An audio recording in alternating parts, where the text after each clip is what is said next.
that check. It's okay. All right, we'll start talking. We're here at the Waypoint Theater restaurant. Is that what you call this space? We just call it all the Waypoint, but this is the upstairs. Okay, upstairs. This is the dining room at the Waypoint. In case you didn't know, the Waypoint Theater does have an upstairs area. Here it is. And we are in it, and it's beautiful. And I am here with John Romney, who's the owner, Dustin Rixey, the executive chef, and Ben Axe, who is the manager here at the Waypoint. This venue was the Lone Peak Cinema for a very long time before it became the Independent, and now it is the Waypoint. Just walk me through that evolution. Sure. How we got here. No, the Lone Peak Cinema was here. They started in 2012, I believe. COVID was kind of the death knell in the movie business. Movie business was kind of going slow. So tell me about it. My partner, I could. My partner and I, one of my building owners, we wanted to do something. We loved the space. We wanted to do a little bit more. We want to have a full bar. We want to have a food component. We want to continue with the movies. But then we have what we call the entertainment venue, where we have a lot of mixed entertainment, we've done everything from comedy clubs, guest speakers, live music. But we still have the movie screen behind it, so we can do a lot of film-based events, but then incorporating the bar and the food aspect to the space. Very versatile. Thank you. Created. Thanks. We did that in, I think it was, there was COVID, and then we started in 2021. We opened in January 2022. So we're just getting into our third year. Okay. Of the Waypoint. Finding your stride here. Ben, is the focus here still on being a movie theater, or are you diversified now and you've lost sight of showing the movies? I would definitely say our focus is not on just the cinema aspect of the space. We're really trying to grow as far as our food program that we offer here, our cocktail program, and just a great space for people of Big Sky to come in and spend their time. Okay. But you are still showing movies, still got Absolutely. New releases, still have the throwbacks. Yes. Unfortunately, with the way that Hollywood works, we can only show one of the new Hollywood movies that comes out at a time. Okay. But in that, I try and pepper in, like doing the throwback movies and other fun movies with that. But still, it's the best place in Big Sky to watch a movie. Absolutely. Right? There's Absolutely, yeah. And having the screen is wonderful for a couple of things other than Hollywood movies. So, for example, we do the Big Sky Shootout here, which is one of our most popular events with all the locally produced films, and that brings in 150 people twice a night to see those films. We show the ski movies. We had the Warren Miller retrospective, which was super fun. And then we use the big screen for things like Super Bowl, football. We had the Stanley Cup here the other night. So we still have the big screen and a lot of those events on the big screen in addition to the Hollywood movies. Okay. And then, of course, some of the throwbacks is, throwback night is kind of fun as well. And those are cheaper, right? The old movies? Yes. You charge less Yes, we to do. see the ones that If you want to go see Caddyshack, who's seen Caddyshack on the big screen? with a group of people, everybody laughing together. Please, the Big Lebowski, right? Exactly. These are the ways that comedies serve some White Russians. That's how they're and, meant to be enjoyed, right. Is with 50 other people. What is the capacity in the big theater? 84. 84. All right. And on the jazz, what we call the jazz club side of the entertainment venue, we have 75 seated there as well. And then the traditional movie theater is 84, as Ben said. Okay. And in addition to that, a diverse array of other events in the various spaces, from poorly attended feature film sneak peeks, that's a shot at me, to you got trivia night, you got karaoke. Uh-huh. You must get the whole town in here at one point or another with everything that you got to offer. I think that's the idea, and that's what's kind of nice about it. We have industry night where we'll kind of cater to some of the seasonal workers here. Trivia night appeals to a wide variety of people. Karaoke is a little bit probably, Joe, slightly different demographic than you and I. I love the live music on Saturday nights. We do live music, and then with the various nonprofit events, I think you're right. I think we have pretty much A to Z of the community in here, once a month, which is awesome. That's what we wanted. That was the goal. That was the goal from Absolutely. the beginning. And now one thing that sort of was not part of it from the beginning, which is offering outstanding food. You've added to your repertoire, and that's where, Dustin, you come in. You're no stranger to cooking in a resort town. Tell me about how your experience has been in Big Sky. When'd you get here? I got to Big Sky about a year ago. I came down from Paws Up Resort. That was our first venture into Montana. It was very exciting, me and my son. And so a year at the resort, running Vista Hall, and then this came around, and I was very excited about it. My goal is to find local purveyors and use local produce and ranchers and things like that. A lot of product that I couldn't see at some of the other places because this place is a little bit smaller and more intimate. Then I can get some of those incredible products, and it's all about what you get in the door and what you turn that into. So if you have great product coming in, then you're going to have great product coming out. What is the style of food that we were offering here at Waypoint? So my background is a traditional French Italian training, but we're striving more for a variety of items where we're having more healthier options, and then we have a bar menu. We have a catering menu that's starting to take off as well. So we have, I'm really trying to focus on what the community is looking for and create dishes around that. But my baseline is always going to be, French and Italian. Okay. And we're going to take a look at some of those. Yes, sir. But this is a full-blown restaurant right now, serving daily from 5 to 9 in a town that sort of desperately needs more options. How has that process been of just beginning to offer it to folks in the community? Are people slow to wise up to it? They are, and it's unfortunately it's a place you kind of have to discover. And where we are now at the upstairs restaurant, which I think is some of the best dining in terms of space, some of the best dining in Big Sky. I've dined at all of them. But when you come in the downstairs, it looks more like a fun bar and pub. You don't realize the dining rooms up here. So people are starting to discover it. You can still kind of walk in and get a table, which is great. That doesn't happen very often in July and August. And then once people get a taste for the food, they love it. We've had nothing but great reviews on the food. Yeah. But getting people in the door is has been a little bit of a challenge because it's kind of undiscovered space up here above the theater. Okay. And what are we changing our menu over seasonally, or do you have sort of one menu that you like to stick to? When we made the transition to this new menu, I think we have in mind to deal with what is seasonal coming through. So my focus right now is all the great summer produce that's coming out of Montana, and really trying to hit those in their fresh peakness. And then we will definitely start looking at great fall colors and things like that when they come around. But right now, really just trying to get a feel for what the community loves and start expanding on those dishes and steer it in the right direction for what really takes off. All right. And you have multiple bar spaces in here and a full kitchen. How much overlap is there between like the cocktail menu and the food menu? Are we pairing things, or are they kind of separate animals? Right now they are, I wouldn't say they're quite separate, but they're not quite together.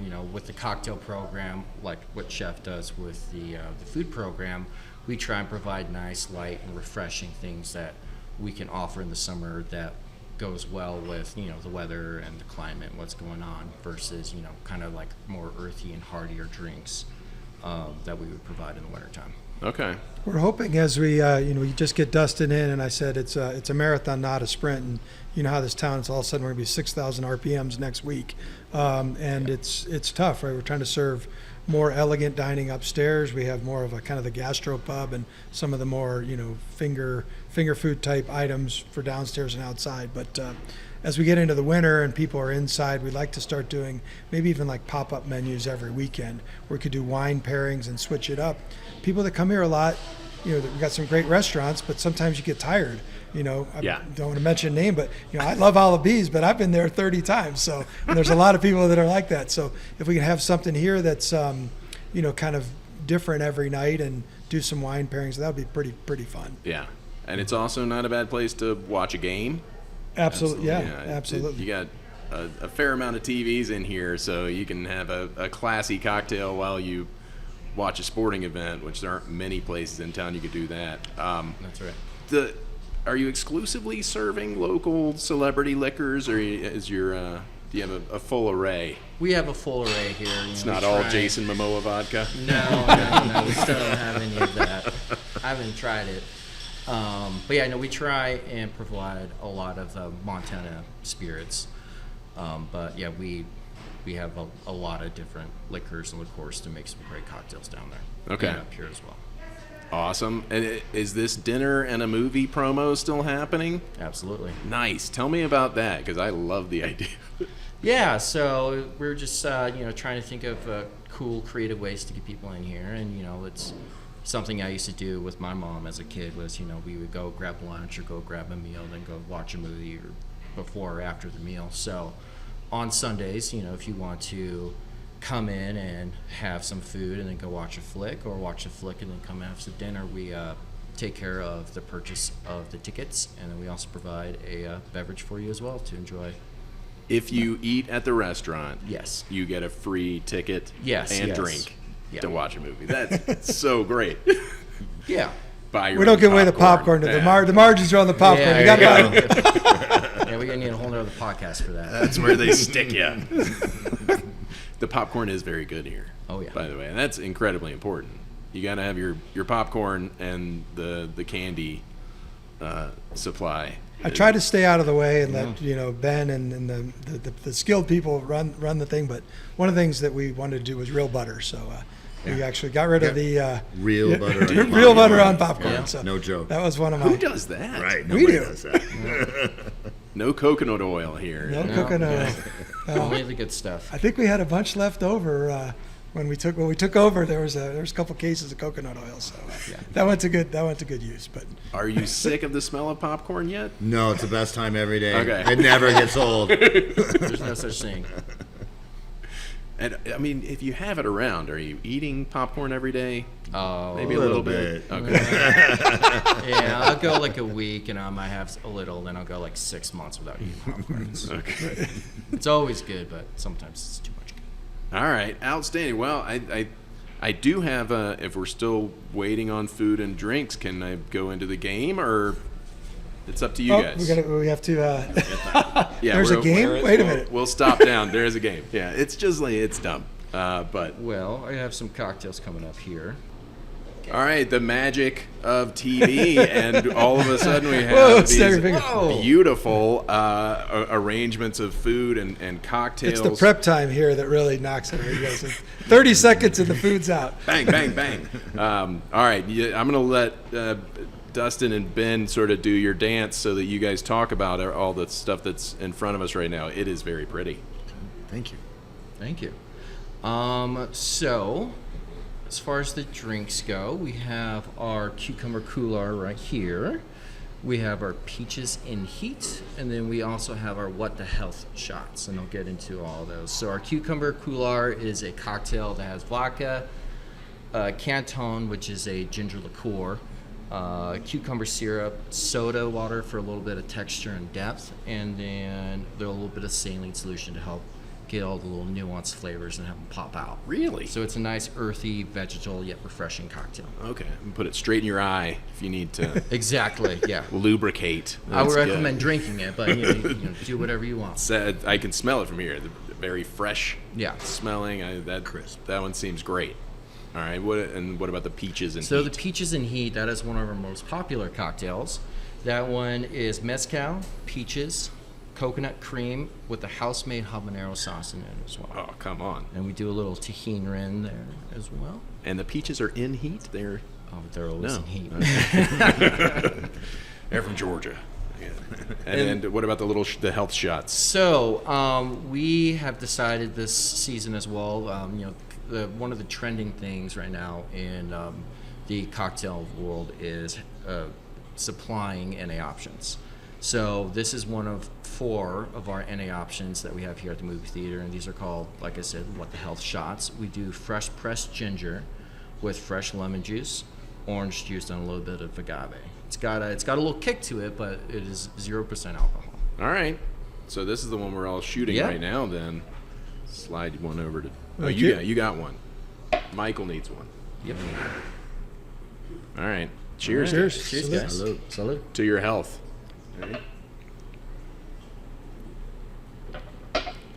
All right. That's delicious. Now he oh has my to. God. Yeah. We don't have to talk now. It's on you, Dustin. Yeah, good luck making it through. So, So do ginger- we have? Is this like appetizer and then entrees? Both of these? So I have an appetizer over here is my red beet hummus dish. This is a traditional hummus with tahini, lemon juice, and chickpeas. And then I fold in some confit fresh beets. And that gives us our great, brilliant red color. And it also adds a little sweetness, a little earthiness to the hummus. I have a grilled flatbread on there. And then this is kind of a twist on a beet salad as well. So since I have the beets in there, Okay. then I have a little bit of fresh confit beets. I have some green chickpeas that are in season right now, some baby cauliflower in there, and then just a little That's accoutrement from the adorable. garden, Oh, right? Those baby cauliflowers. Yeah. So cute. Those are I beautiful. thought the same when I saw them. I was like, these are amazing. I got to play with this. And some of this stuff is local, Absolutely. locally sourced. Yep. That's great. Yeah. So we're tapping into the 406 market. That helps us reach farmers through the Western Montana Growers Co-op. So it's a very broad band of ranchers and farmers that you can tap into because they have small crops. So you kind of have to pick and choose from different farms of what's in season All right. and available. So it's very exciting. How neat. And then I have an entree next to that. This is the chicken medley. So it's on a bed of local Montana grown mixed greens. I have some French green lentil salad in there, and that's folded with some roasted red peppers, shallots, parsley, and a little bit of avocado and blood orange oil. And then I have some grilled vegetables underneath there, some heirloom carrots, some broccolini, some asparagus, and then this is chicken from the Hooterite colonies. It's all natural, organic, no antibiotics, no growth hormones, anything like that. So Just one the of the happiest chickens you've ever seen. Oh, yeah. And that's those are some of the things that we're trying to tap into that our guests are looking for. Okay. Healthier, cleaner eating. It does seem that way, but it still looks fantastic. Right? Man, that's delicious. After, I'm going to do some ugly eating as soon as we There you go. let's chat. All right. And then on the other side is more towards our bar menu and what we have available for downstairs for the events. So, when you're coming in with a larger party and they're doing trivia night or these things, it's more of the finger food, drinking and having fun and Can't not go wrong with sliders in that right? situation. Yeah, exactly. So that's kind of the direction that we're going. What's in the slider? What's So in the slider, I sandwich? have a local bread company making my brioche slider buns, and then I do some roasted garlic and herb puree on that toasted bun. I melt some fresh burrata on the bottom, and then build the meatball, the chiffonade basil, and a bunch of micro parmesan because you can't go wrong with a Oh bunch my of God! parmesan on there. Absolutely. What is the meatball? It is bison and pork. Bison and pork. Okay. Yes, sir. That sounds like it's going to be tasty. I look forward to it. All right, thank you for the dazzling display that y'all put on here. Before I let you go, everybody needs to come and try this stuff. But I do have one little game we're going to play.